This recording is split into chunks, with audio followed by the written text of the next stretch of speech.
अब तक हमने देखा अफ्रीका के किसी जंगल में एक गुफा में एक ट्राइब रहा करता था, जहां पर वो लोग बहुत ही खुश रहते थे। इस गुफा में एक मरिया नाम की लड़की भी होती है। ये पूरे ट्राइब की सबसे खूबसूरत लड़की थी। बच्चे से लेकर बूढ़े सब इसके आगे पीछे देखते रहते। जब सारे आदमी शिकार करके लौटते तो सबसे पहला मीट इसी को मिलता था।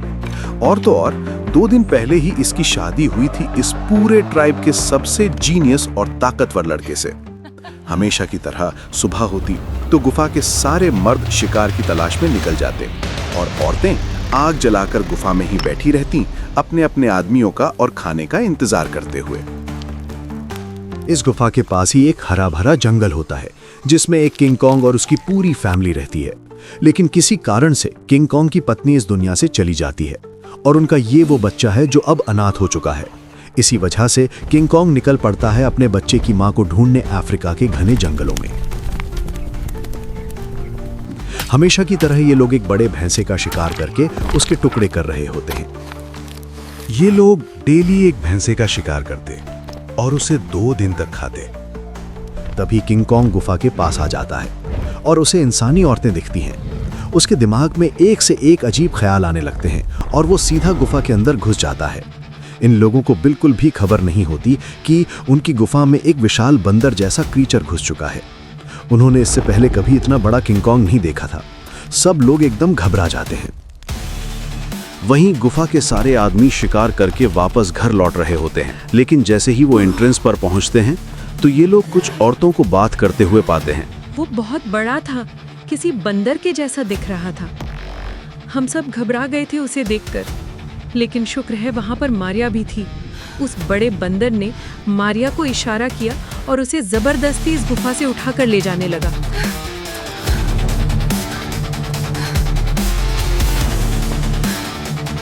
हम में से कोई भी आगे नहीं गया उसे छुड़ाने, क्योंकि हमें डर था कि वो हमें भी साथ ना ले जाए।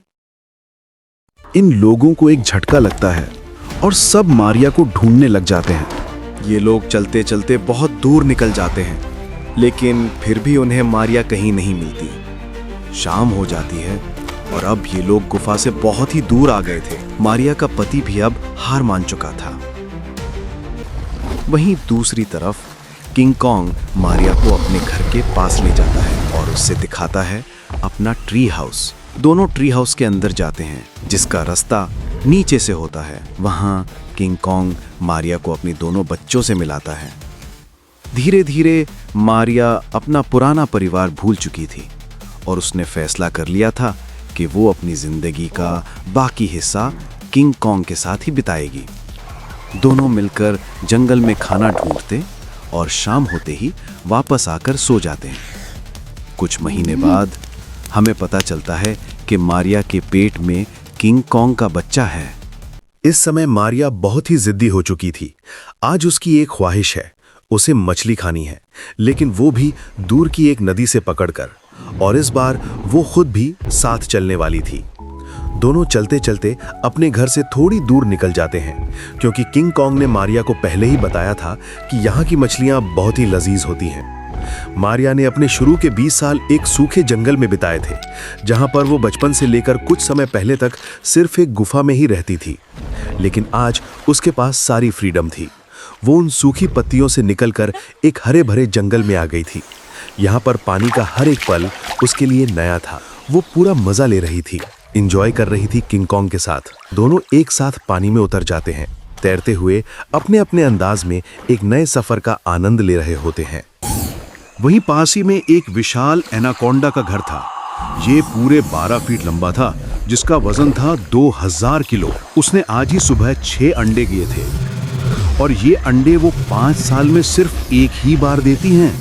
इसलिए उसे बिल्कुल पसंद नहीं था कि कोई भी उसके एरिया में आए। किंग कॉन्ग को इसका जरा भी अंदाजा नहीं होता। वो पानी में आराम से तैर रहा होता है, तभी उसे अचानक से एक जलती हुई रोशनी दिखाई देती है। उससे लगता है जैसे कोई बड़ी मछली हाथ लग गई हो, लेकिन आज ये उसका एक बुरा सपना भी बन सकता है।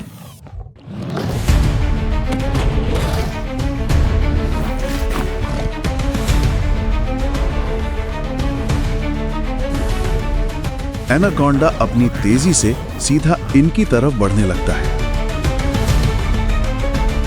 अब सवाल ये है, क्या किंग कॉन्ग मारिया और अपने बच्चे को इस एनाकोंडा से बचा पाएगा? किंग कॉन्ग वैसे तो एक शांत स्वभाव का प्राणी है, लेकिन जब बात उसकी फैमिली पर आती है तो वो अपना आपा खो देता है। ये सुनकर एनाकोंडा अपनी रफ्तार को दुगनी कर लेता है। देखने में तो बस यही लग रहा था कि आज ये उन्हें बिल्कुल भी नहीं छोड़ेगा, और कॉन्ग अब अपने गुस्से को खो देता है।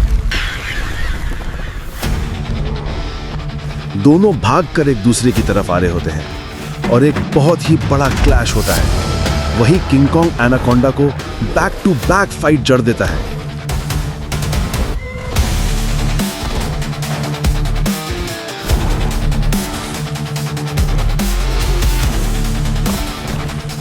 एनाकोंडा एक पल ढूंढ रहा है कहां किंग कॉन्ग के गर्दन पे अपने दोनों दांतों से काटकर उसकी जिंदगी का दी एंड कर सके, और होता भी कुछ ऐसा।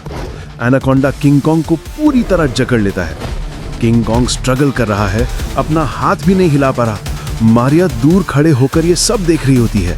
जैसे मैंने तुम्हें पहले भी बताया, वो पिछले 20 साल से एक ट्राइब के साथ रहती थी। जहां भी जाती अपने साथ एक पत्थर का भाला लेकर जाती और बिना देरी किए पानी में हाथ डालती है और अपना भाला निकालती है। बचपन में उसने ऐसे बहुत शिकार किए थे, तो वो भाले को फेंक देती है। भाला तेज गति से उड़ता है और सीधा एनाकोंडा के पेट को चीर देता है। होपफुली इन दोनों ने मिलकर एनाकोंडा को गिरा दिया। ये एनाकोंडा मरने का नाम ही नहीं ले रहा था। इससे पता चलता है कि इंसानों से कोई भी जानवर जीत नहीं सकता। चलो जल्दी चलो, वरना एक और एनाकोंडा आ गया तो दिक्कत हो जाएगी। बाकी तो सब ठीक है, लेकिन अब इस 1000 किलो के एनाकोंडा को घर तक कैसे लेकर जाएंगे?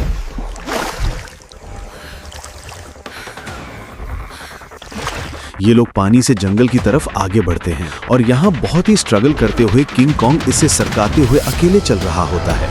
ये एनाकोंडा बहुत ही ज्यादा स्लिप कर रहा था, ग्रिप बिल्कुल भी नहीं थी। तब मारिया ने एक मोटा रस्सी लेकर इस एनाकोंडा को बांध दिया। अब किंग कॉन्ग उसे खींचते हुए अपने घर की तरफ ले जा रहा होता है। आखिरकार ये लोग अपने घर पहुंच जाते हैं। अब शाम भी हो चुकी थी और शाम के खाने का इंतजाम भी। मारिया अपनी स्टोन की छुरी को धार करती है। वो छुरी किंग कॉन्ग को थमाती है और कॉन्ग उस रस्सी को काट देता है।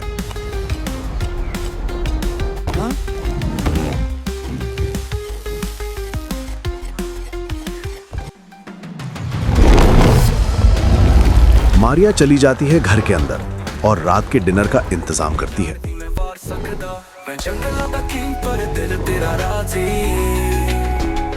तेरे तेरा सीना ब्लैक जिਵੇਂ बीट बिना राजी जंगल दा दिल मेरा तेरी याद विच फिरदा बड़ा भी बंदा पर तेरे लिए डरदा। बेबी किंग कॉन्ग को काम मिला इस मीट से भरी टोकरी उठाने का, जो कि उसके वजन से डबल भारी है। फिर भी वो इसे लेकर अपनी मां के पास जाता है। दूसरी बार बेबी किंग कॉन्ग फिर से एक और टोकरी उठाता है और इस बार इसकी कच्ची गीली हो चुकी है। उसे बिल्कुल भी अंदाजा नहीं है कि इस मीट को घर तक लाने में कितना संघर्ष हुआ है। हर कदम मेरा तेरे नाम सजावे गड्डी विच बस जंगल दे साए तेरे नाल गला रात नु तारे जाए जंगल दा। किंग कॉन्ग को मारिया के हाथ का मीट बहुत पसंद है। ये लोग सुकून से बैठकर अपना डिनर एंजॉय कर रहे होते हैं और लगता है हैप्पी एंडिंग होने वाली है। लेकिन अचानक से मारिया के पेट में दर्द शुरू हो जाता है और किंग कॉन्ग भी परेशान हो जाता है।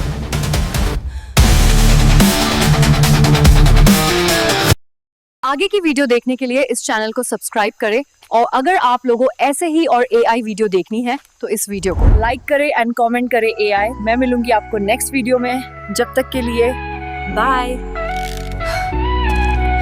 जंगल दा दिल मेरा तेरी याद विच फिरदा बड़ा भी बंदा पर तेरे लिए डरदा। तेरे हुस्न दे विच मैं खो गया, किंग कॉन्ग दा प्यार दुनिया नू दिखाया। वड्डियां हड्डी ते वड्डी शक्ति पर तेरी याद नाल ही मेरी रात दी शांति। चुप के मैं वेखदा दूरी दे विच खड़ा तेरे लिए जान ही मैं वार सकदा। मैं जंगल दा किंग पर दिल तेरा राजी तेरे तेरा सीना ब्लैक जिਵੇਂ बीट बिना राजी जंगल दा दिल मेरा।